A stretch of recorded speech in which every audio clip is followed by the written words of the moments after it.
we have Henrik Svensson from Lynk&Co and Magnus Gunnarsson from Ericsson. An interesting thing about, if I may, and it was an embarrassing fact for me, but introduce Lynk&Co to you. So owned by the same group who own Volvo and London Taxi Company. Lynk&Co was launched recently to become the most connected car, and a connected car by its nature. It was co-designed and co-developed with Ericsson, and Henrik was at the forefront of the new age where the consumer electronics meets the world of automotive, and leading the efforts at Lynk&Co. The first model will be Lynk&Co 1, and it's a bold SUV. Will be a good competitor to Tesla Model X and to some startups from Middle East who have recently announced some initiatives there.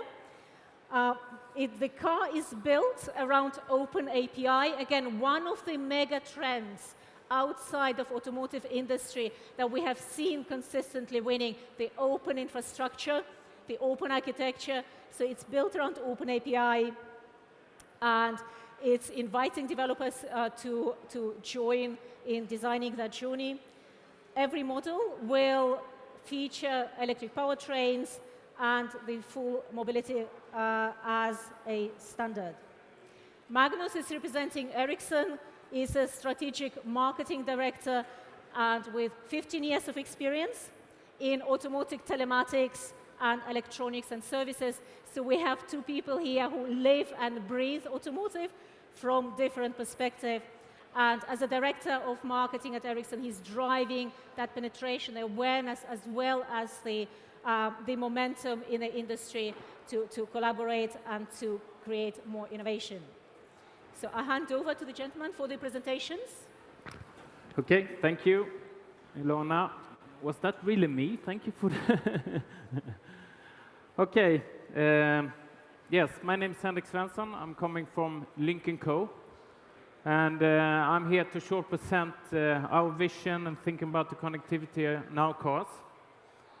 And I would actually like to start with this slide. It might be a bit provocative here, but a couple of years ago, when we actually started the Lynk&Co project, we said that we need to do things differently. We need to change, and we need to challenge an extremely traditional car industry. Because in more or less over 100 years, we have been selling cars the same, we have serviced the car the same, we have produced the car the same way. Of course, there's been a technical evolution, of course, but the logic and it's almost the same as it was for 100 years ago. And this has then been extremely important for us. The world does not need another car brand. We work with this every day to really challenge the norm, to do things differently. We have a long project plan with different areas where we would do things differently, but here today I will, of course, focus on the connectivity part. Because we need to change this. Actually, I read an article that 30% of the American people rather go to the dentist than go to the dealer showroom. I think that is quite interesting. I'll start here. All our cars will be connected. You don't need your smartphone to connect the car, so it doesn't differ which trim level or specification level or whatever we call it. It will always be connected. And of course, this gives us a long list of possibilities, what we can do in terms of servicing the car, in terms of different functionality, different apps and so forth you can get in convenience features and so forth into the car.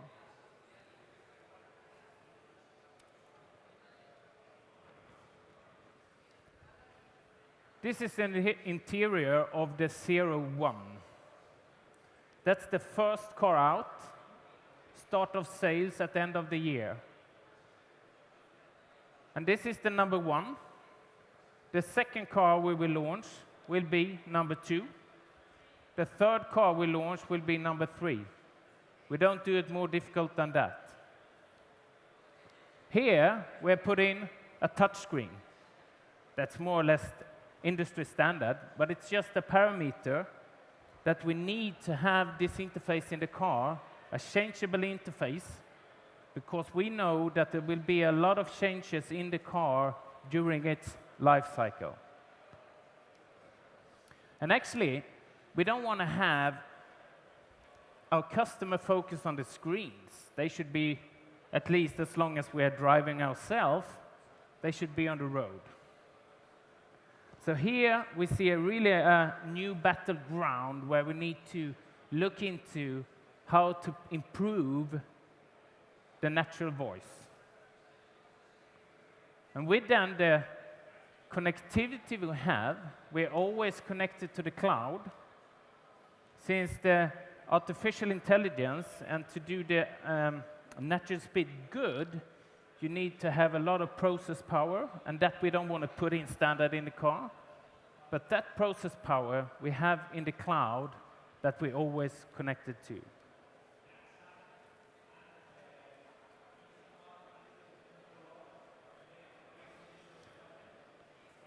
Via the internet, you can, of course, download apps.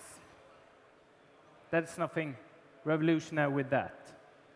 Lynk&Co will create its own app store. And I often get questions, why do we create our own app store? Because a mobile phone is a mobile phone. A car has more functionality that we need to take in consideration. It's its own ecosystem, as the different sensors, safety features, etc., etc.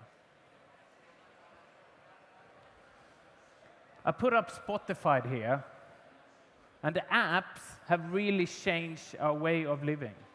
Spotify, as a startup company in Sweden, changed the total music industry. You hardly ever use your phone to talk any longer, because you have WeChat, Messenger, WhatsApp, other ways of communicating. Instagram have changed the way we take pictures. Tinder have changed the way we meet people. So, what apps should we have in the car? And to be honest, I don't know.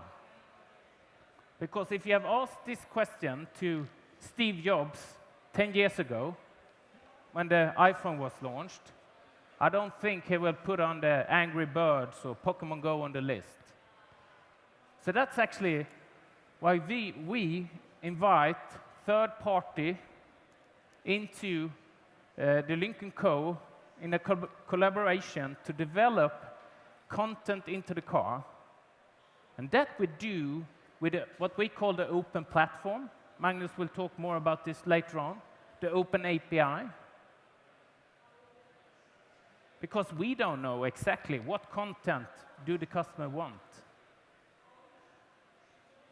Of course, there will be a basic functionality with all the in the car, but the additional ones, that's up to the customer then to download into the car. I need to speed up a bit here, I notice. All right, digital key is another area that we are working a lot with for the moment.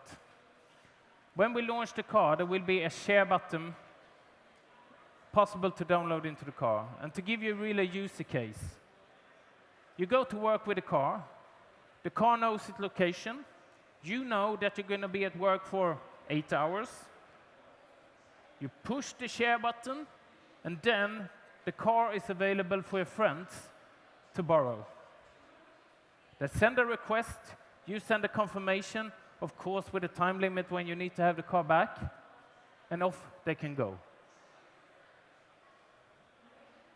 This we can do then what we call with shareable lock, because you don't need a key any longer to get into the car.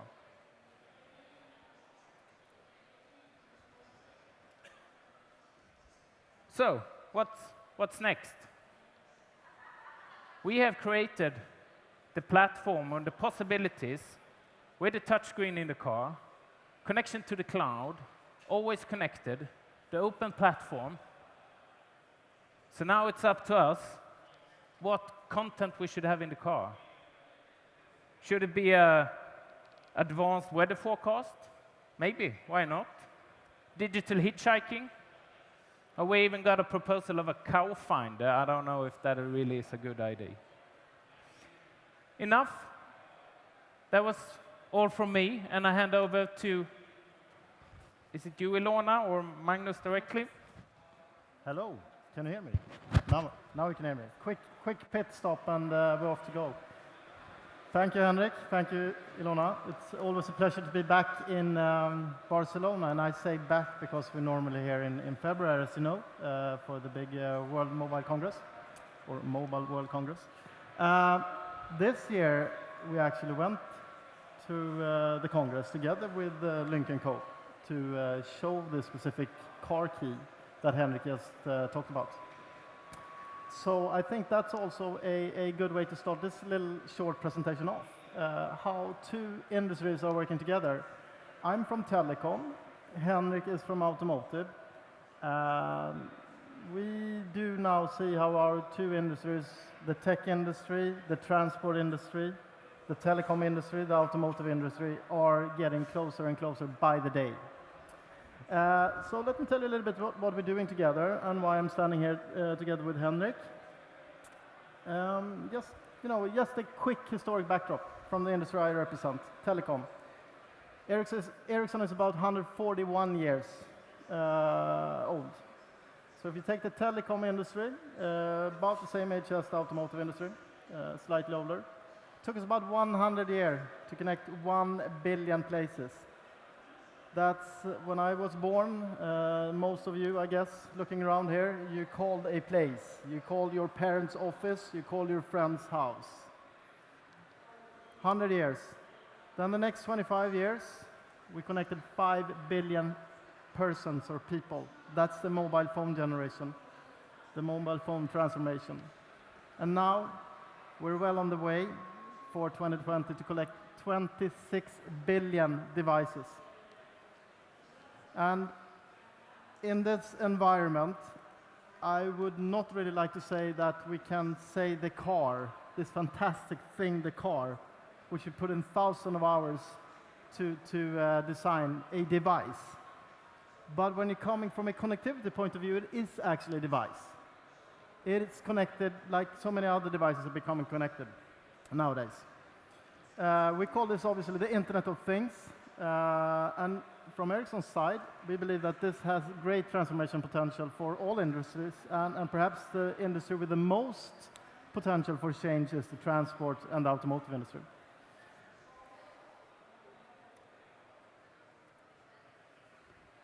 Once a product, in this case a car or a vehicle, is connected, things start happening with it. And what normally happens is, once you're connected, you transfer. You transform into a service business. So think about it.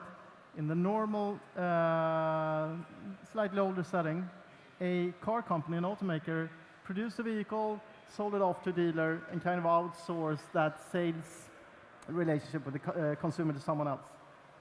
Once the device, or the car, or the vehicle is connected, you will have much more sticky relationship.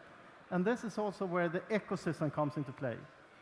When you are kind of trying to mimic the iPhone in a, that's myself, in a vehicle.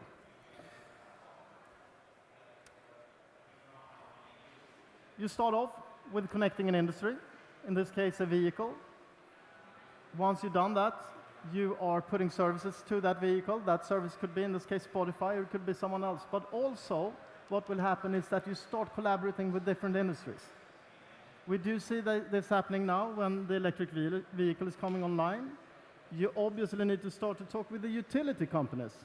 Because what will happen when you plug all these cars in your sockets in the middle of the night? Well, if the cars are not start talking to the utility companies, the electricity power grid will not do too well. So those kind of relationships will happen all over the place, and it's underpinned by connectivity. So what is the connected vehicle ecosystem, and why does Ericsson care about this? Well, it is exactly what I'm talking about here. You are expanding the product car or a vehicle to a service platform for service delivery. Those service deliveries, we don't really know where they're taking, what shape they're taking, as Henrik said. Once you open up for innovation, you open up for collaboration. We could already now see the low-hanging fruits, like driver-based insurance, utilities for electric vehicles, in-car services, infotainment, so forth. But what we do expect to happen in a few years is once it's open for innovation, you will see a tremendous growth of services. And this is actually what happened in my industry, the telecom industry, when the smartphone came. As you said, Steve Jobs did not invent Angry Birds. And we do not foresee a company like Lynk&Co inventing all their own service in the future. Someone else will. And that will make the Lynk&Co product better. So how is this happening? We divide the services into 3 categories.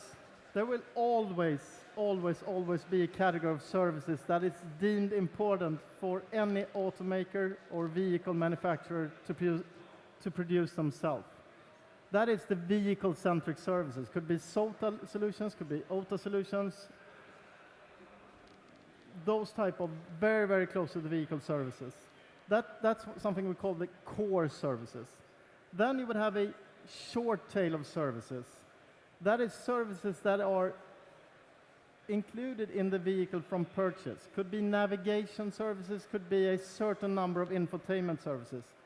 But where the real invention lays and where the fun starts happening is in the long tail services.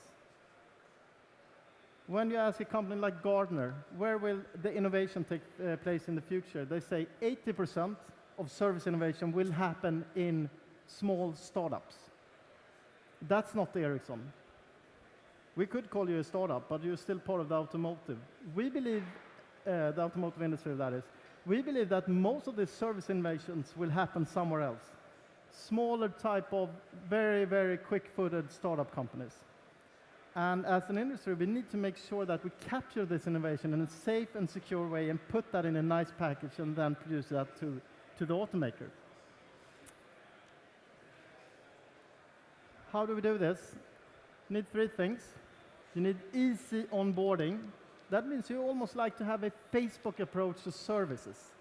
You need to be able to document and store open APIs for these type of smaller service providers to tap into your ecosystem. That's one thing. The second thing is, obviously, you need to reach out someone outside the traditional telecom or automotive industry. That's where the innovation finds itself. And thirdly, you need a little bit of grease in the system. You need to be able to make money out of this. Someone might be writing an app or a service because it's fun. But in reality, most people would do this to earn some money. So you need to have the monetization capabilities and you need to be able to share the profits.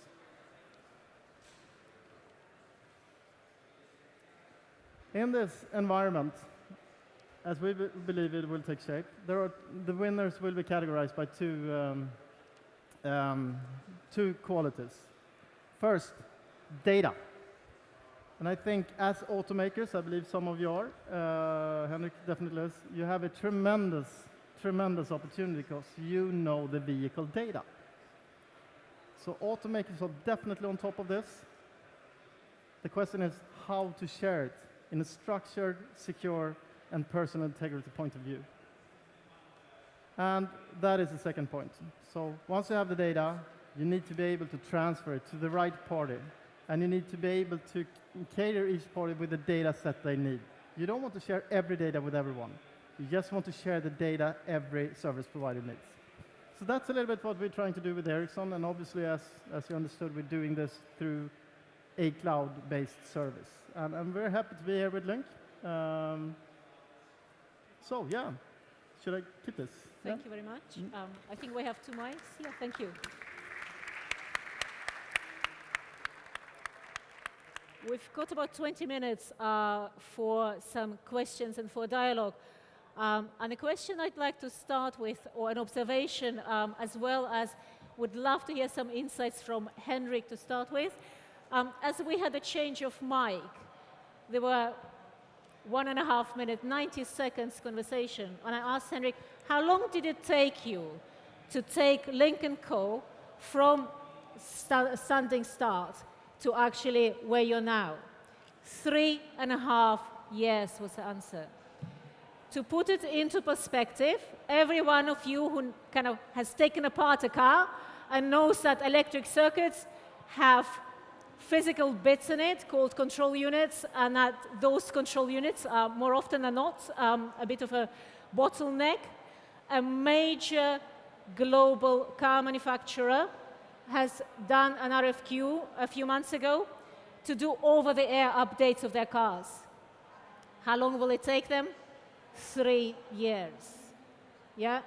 It takes 3 years to enable the over-the-air updates, and your colleagues are probably there bidding as well, Magnus. But it just shows us the shift of paradigm, doesn't it? How the pace is different, and I mean, and that's just piece, it's a fraction of technology that goes into it, yeah, and building that from scratch. So that was exceptionally impressive. Thank you for that. Magnus, Ericsson have been in a space of connected cars and the connected vehicle cloud since 2013. What's the case, what's the business case for the OEMs to actually start moving to the cloud? How do you say, you can't live in 1990s any longer, the world has moved on. What's the merit for them to make that move? I think Henrik touched base on that a little bit when you said that you were transferring a little bit of the computing power of the car to the cloud. And that is one thing. You could, in essence, make the car more efficient by moving some of the computing power to the cloud. But also what I'd like to mention is that I think through a cloud-based services such as Lynk, you are also moving to a more future-proven product. In essence, it's easier to update, and it's easier and a more agile platform depending where you are in the world geographically. You could roll out a different set of services in one area, you could, and then another set of services in another area. So I think that's one of the benefits. And from my angle, our angle at Ericsson, we see that most major OEMs are now taking this route in one way or another. Some of them are very early, like this gentleman here, and some of them are not as fast, but I think most car automakers, both on the heavy side, long haulage and trucks, and also the passenger cars, are moving in this direction. Thank you. You launched the connected vehicle marketplace this year. How has the journey been for you, and what are the major kind of successes as well as learnings that you're taking from it? Yeah, and we launched it here in Barcelona, and we had the launch customer was not a car; it was a truck company called Scania, one of the major truck companies in Europe, and we then had the Scania CEO on stage, Henrik, together with our CEO Bob Ekholm, and Bob referred constantly throughout the launch to the truck as a device, and I think can have a little bit of fun about it, call it a device, but I also show that it is always a challenge for two industries to getting closer to each other. And from Ericsson's side, we have to be very, very humble about how extremely complicated the device vehicle is. Every part has been designed in hundreds of hours, and it's an intrinsic, complex product. And once you put connectivity into that, you need to be very, very careful, because this is not a mobile phone anymore. It's a truck or it's a car. It's moving around in traffic. There is people inside it. So you really need to be careful about security, personal integrity, and basically how everything is put together with connectivity. So you actually are becoming almost like a facilitator between the startups and between all of those ideas and the ecosystem of the car. Can we look at it this way? You could look at it like this. Yes. Did you lose me? No. Mic as well. Okay. We can't be talking about connected cars and connectivity without talking networks and talking 5G. How will 5G transform the connectivity? What is the quantum leap that it will take us to? And from our side at Ericsson, 5G is something that's very, very close to our heart. And for you that might not be aware of what it is, it's the next generation of mobile networks coming along 2019, 2020, approximately. Why is it important for Ericsson Automotive? These type of new networks are designed ground up for device-to-device communication. So you would see some tremendous capabilities when it comes to data, data transfer, and also response times. Once you have these type of networks online, the use cases we do foresee for transports are very, very interesting, because through the 5G technology we can see a lot of ADAS, very advanced ADAS or self-driving features now being put into the car, and the car communicating with other cars and the infrastructure. So from a transport perspective, I think that is the promise of 5G, and that's also one of the reasons why we're so very interested in working in automotive now, because we do not see only from the service side, but also from the actual basic connectivity side that these two industries are now marrying together in the format of Internet of Things. Thank you for that. One thing I'd like to touch on is standards. And every time an autonomous driving conversation comes up, my view would be slightly provocative, saying is putting one car on the road that is fully autonomous is not rocket science. Yeah, it actually is, but there is something that is much, much harder. If you look at the car to X, as we've been calling it, get a car from a car maker A to communicate to a car of a car maker B, to communicate to a pedestrian which is using a different phone, etc. How do you see, how can we solve this? Because that feels like, to me at the moment, like a barrier where multiple consortia and interest groups have formed around it, but I'm not seeing, or maybe that's just kind of the point of view, I'm not seeing yet which direction it is going. Where are we heading with standardization, harmonization? Is 5G going to be that standard? What else do we need, and how do we make it work? Would you, or should I? How would it make it work? That's a really good question. I don't have a clear answer on that right now. Of course, we are looking into all the possibilities for this, and I can't give you a straight answer on that question. Okay. I think from my end, being present in some of those consortia and also standardization bodies, we do have the 5G Automotive Association, which is a joint effort between the automotive companies and the telecom and the chipset makers.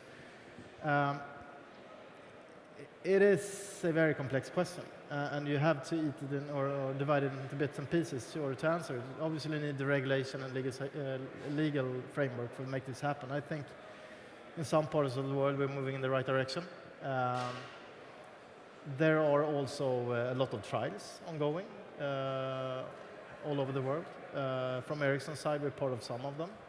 We are then connecting both the cars and the infrastructure.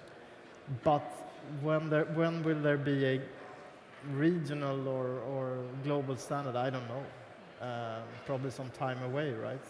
It's more like islands of developments right now. And I think,